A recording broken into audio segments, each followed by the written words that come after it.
कलमा पढ़ाया था तो उनको काफिर बोलो आप, और अगर काफिर नहीं बोलते तो आप क्या तावील करते हो वो बता दो आप। समझ में आ रही है बात भाई? चिश्ती रसूलुल्लाह ने अगर कलमा पढ़ाया था और अशरफ अली थानवी रसूल ने अपने नाम का कलमा पढ़ाया था कि अशरफ अली रसूलुल्लाह, तो कलमा पढ़ाने से इंसान मुसलमान रहता है या काफिर हो जाता है? बोलो ना, काफिर हो जाता है। तो आप साफ लफ्जों में बोलो कि चिश्ती भी काफिर थे माज़अल्लाह, अशरफ अली थानवी भी काफिर थे, और जो इनको बुजुर्ग मानते हैं ये हकीकत जानने के बावजूद वो भी फिर क्या है? काफिर हैं। और अगर कहते हो नहीं वो काफिर नहीं है तो क्यों, क्या तावील क्या कर रहे हो आप उसकी? हमारे पास तो तावील है, आप बताओ आपके पास क्या तावील है? तो मुंह से फूटते क्यों नहीं हो आप, चुप क्यों बैठे हो?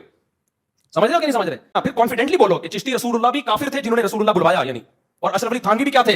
अपने नाम का कलमा पढ़ा के इंसान मुसलमान रहता है, वो लोग काफिर थे। और अगर कुफर से बचाने के लिए कोई तावील कर रहे हो आप, बाज़ दफा जुमला कुफरिया होता है लेकिन हम कहते हैं इसकी ये तावील है जिसकी वजह से हम उसको काफिर नहीं कहते, तो फिर वो तावील क्या है? किस बेस पे आप कह रहे हो कि ये काफिर नहीं है? और इनको मानने वाले भी मैं तो अशरफ अली थानवी को सिर्फ मुसलमान नहीं बहुत बड़ा बुजुर्ग मानता हूं। तो इंजीनियर अली मिर्जा को चाहिए मुझ पे कुफर का फतवा लगाइए, बकवास मत करे, ड्रामेबाजी छोड़ दे कि नहीं जी मैं किसी को काफिर नहीं मानता। क्यों नहीं मानते? आपके दावों में तजाद है। फिर आप बोलो यार कलमा पढ़ा है तो काफिर है वो। रसूलुल्लाह का कलमा पढ़ाने वाले और अशरफ रसूलुल्लाह का कलमा पढ़ाने वाले को आप काफिर क्यों नहीं कहते? जी काफिर कहते हैं, क्यों नहीं कहते? जो भी आज ये कलमा पढ़ेगा वो काफिर होगा। अभी तो मुफ्ती हनीफ कुरैशी साहब ने भी कह दिया कि अगर ये सूफिया हमारे सामने होते, हम इनसे पूछते कि ये आपने कहा है, और अगर आप वो कह देते कि हमने कहा तो हम फतवा देते। ये तो मेरा मसला ही हल कर दिया। हाँ, ये इनकारी हो रहे हैं अब कि उन्होंने नहीं पढ़ाया हुआ। हाँ, तो आज भी जो ये कहता नहीं कलमा दुरुस्त है वो काफिर है, बिल्कुल काफिर है, इसमें कोई शक है? ये मुझसे पूछने की जरूरत ही नहीं है आपको। ये कौन सी रॉकेट साइंस है जो आपने समझ ली? लेकिन आम बरेलवियों का ये कहना कि वो चिश्ती रसूलुल्लाह का दिफा करते हैं, तो ऐसा नहीं है, वरना वो यहां ना बैठे होते। आप में से कितने पहले बरेलवी थे? हाथ खड़ा करें जरा। इधर क्या लेने आए हैं? इसलिए आए हैं ना। हाँ, काम इनके बड़ों ने डाला था, तो हमने जब इन्हें बताया कि तुम्हारे बड़ों ने मक्के और मदीने के नाम के ऊपर तुम्हें धोखा दिया, अल्लाह और उसके रसूल के नाम के ऊपर तुमसे चंदे बटोरे, तो जैसे ही इन्हें पता चला कि हमारे साथ धोखा हुआ, इन्होंने छोड़ दिया। सीधी सी बात है। तो चाहे गुलाम अहमद कादियानी दज्जाल हो या कोई चिश्ती दज्जाल हो या कोई थानवी दज्जाल, लेकिन चिश्ती दज्जाल और थानवी दज्जाल को हम इसलिए बेनिफिट ऑफ डाउट देते हैं कि उनके मानने वाले उनकी तावील कर रहे हैं कि उन्होंने यूं नहीं कहा था। अगर मानने वाले कहेंगे यूं ही कहा था तो हम डंके की चोट पे उन्हें भी गुलाम अहमद कादियानी से बदतर दज्जाल समझते हैं, क्योंकि उन्होंने फिर बुजुर्गी भी अवेल की। अगर ऐसा है तो, क्योंकि वो कहते हैं किताबें चेंज हो गई, ये हो गया वो हो गया, लेकिन गुलाम अहमद कादियानी दज्जाल के मानने वाले उस दज्जाल को अभी तक दज्जाल क्लेम किए हुए हैं कि वो पैगंबर है। अगर ये चिश्ती पार्टी और थानवी पार्टी भी ये सब कुछ करेंगे तो हम बिल्कुल डंके की चोट पे, क्योंकि मैं अगले दिन आप लोगों के लाइव सेशन में देख रहा था कि इंजीनियर साहब जो है वो उसको दज्जाल क्यों नहीं कहते। मैं कहता हूं नहीं, गुलाम अहमद कादियानी एक दफा दज्जाल है ना, अगर वो 1 अरब दफा दज्जाल होंगे, क्योंकि उन्होंने बुजुर्गी अवेल की हुई है।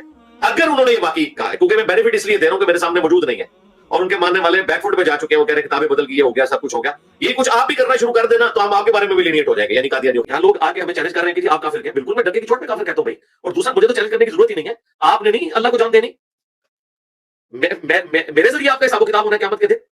आप लोगों को तो चाहिए कि आप कहें कि हम कहते हैं चिश्ती रसूलुल्लाह थानवी रसूलुल्लाह कुफर है, ये पढ़वाने वाले भी काफिर हैं, और अगर वो तौबा किए बगैर मरे हैं तो वो जन्नत में, और जो आज भी लोग इनको छाप रहे हैं, प्रिंट कर रहे हैं और बिल्कुल इसे दुरुस्त समझते हैं, वो भी काफिर है। ये अपने ईमान का इज़हार करें। इसकी वजह मुझसे डिमांड करना कि मैं कहूं, तो मैं तो कहता हूं भाई, फिर भी मैंने वाशगाफ अल्फाज में कह दिया, क्योंकि हमारे खुलफाए राशिदीन ने कभी भी चेक करने के लिए भी अबू बकर रसूलुल्लाह, उमर रसूलुल्लाह, उस्मान रसूलुल्लाह, अली रसूलुल्लाह नहीं पढ़वाया। जो कोई तावील कर रहा है ना इस तरह की सराहतन गुस्ताखी की, जो सराहतन गुस्ताखी हुई है कि किसी ने अपने नाम का कलमा पढ़ाया हुआ है, तो उसकी तावील आला हजरत के नजदीक नहीं मानी जाएगी। उनके नजदीक भी ये कुफर है, हमारे नजदीक भी कुफर है। लोग कहते हैं जी इंजीनियर साहब काफिर क्यों नहीं कहते? मैं डंके की चोट के ऊपर भाई जो भी चिश्ती रसूलुल्लाह पढ़े या पढ़वाए मैं उसे काफिर समझता हूं। अगर कोई इमाम मस्जिद कहता है कि मैं चिश्ती रसूलुल्लाह को दुरुस्त समझता हूं, तो मेरे नजदीक वो काफिर है, मैं उसके पीछे नमाज भी नहीं पढ़ूंगा। लेकिन अगर आप कहेंगे चिश्ती रसूलुल्लाह जिस फिरके से मंसूब है या थानवी रसूलुल्लाह जिस फिरके से मंसूब है, उस पूरे फिरके को मैं काफिर कहूं, नहीं, इस तरह नहीं होगा। क्योंकि अगर ये मैं बात करता हूं तो उसमें तो कई लोग हैं जिन्हें पता नहीं है, जिसका सबसे बड़ा सबूत यह है कि जो बंदियों के लाखों उलमा, बरेलवियों के लाखों उलमा मिलकर अपनी पब्लिक को अपने फिरके के साथ अटैच नहीं कर सके, और इधर एक अकेला अल्लाह का मुजाहिद खड़ा हुआ है खत्म नबूवत की बरकत से, और उसने उनके लाखों लोगों को तोड़ दिया अपने बुजुर्गों से। वो लाखों लोग क्यों टूटे? इसलिए कि जब उन्हें पता लगा कि इनके बुजुर्गों ने चिश्ती रसूलुल्लाह थानवी रसूलुल्लाह को एंडोर्स किया है, उन्होंने अपने फिरके को छोड़ दिया। तो इस बात का सबूत है कि मैं उन पूरे के पूरे फिरकों को तो गलत नहीं कह सकता, क्योंकि हमारे साथ जितने लोग अटैच हुए हैं, ये मैंने कोई मरीज से तो बरामद नहीं किए हुए। ये बरेलवी देवबंदी अहले हदीस शिया ही थे ना, अपने फिरकों को छोड़ के तो रसूलुल्लाह के साथ जुड़े, नबी सल्लल्लाहु अलैहि वसल्लम के कदमों तक पहुंचे। ठीक है, अल्लाह ने मुझे जरिया बनाया, लेकिन मैंने जरिया जो बना हूं तो मैंने इनकी गुस्ताखियों को हाईलाइट किया ना। तो अगर कोई मुझे कहता कि मैं इनको फिरके के तौर पे काफिर कह दूं, कैसे कह दूं? जैसे जैसे उनकी मांग को पता चला है उन्हें फिरके को छोड़ने के हमारे बुजुर्ग ये काम डाल के गए, मैं उनकी मांग को कैसे काफिर कह दूं? मैं तो उनके सरगनाओं की बात करूंगा, اور جو ان میں سے مر چکے ہیں ان کے بارے میں یہ کہوں گا کہ اگر توبہ کے بغیر مرے ہیں تو کفر کی موت مرے، کیونکہ میرے سامنے ان کی توبہ نہیں ہے اور ان کے آخری وقت کا نہیں ہے. لیکن اس کی بنیاد پہ یہ نہیں ہو سکتا کہ میں تھانوی رسول اللہ یا چشتی رسول اللہ کو جائز سمجھوں یا اسے صحیح کہوں. یہ نہیں ہو سکتا، ایک ٹکٹ میں اتنے مزے نہیں ہو سکتے. تو ختم نبوت کی رٹ لگانا چھوڑیں. ختم نبوت کا کام وہ کرے گا جو چشتی رسول اللہ تھانوی رسول اللہ کو بھی غلط کہے گا. ورنہ یہ ختم نبوت تحریک کسی نے بھی نہیں چلائی، نہ دیوبند نے چڑھائی، نہ بریلویوں کی. یہ سارے غلام قادیانی کے دجال کے خلاف چلاتے رہے. خادم رضوی بھی پوری زندگی قادیانیوں کے خلاف چلاتا رہا تحریک. اس نے بھی کبھی چشتی رسول اللہ تھانوی رسول اللہ کو غلط نہیں کہا، اگرچہ بریلوی سارے تھانوی رسول اللہ کو غلط سمجھتے ہیں. ٹھیک ہے، لیکن اب میرے بکس میں آ کے اس کے اوپر بات کرنا چھوڑ گئے.